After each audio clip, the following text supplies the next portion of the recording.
Network News.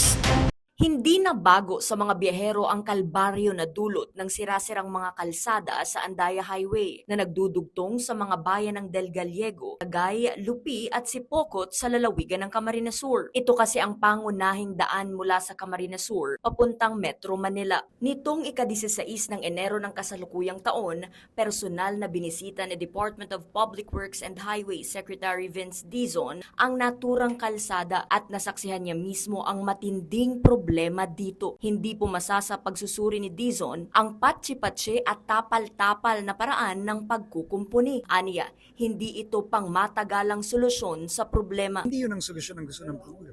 Tapal-tapal, hindi yun ang solusyon. Ang solusyon dito is dapat pangmatagalan na para sa mga kababayan natin.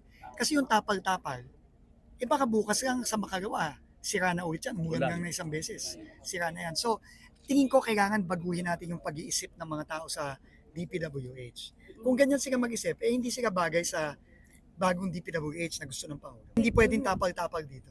Ang nakita ko sa social media, parang lupa lang yung ginagagay. Right, correct. Hindi yun ang solusyon.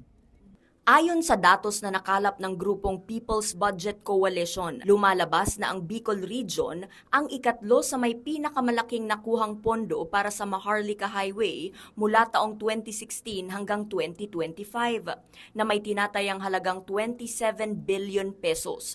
Hiwalay pa dito ang 5 billion pesos na budget partikular para sa Andaya Highway.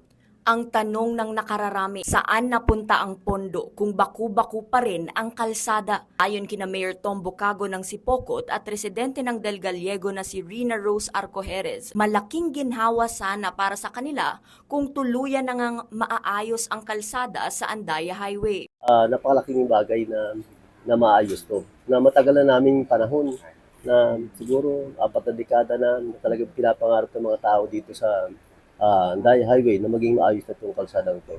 Lubak-lubak po. Sira yung kalsada, yung highway. Ayos na yung daan. Anong tulong nito sa inyo at sakali?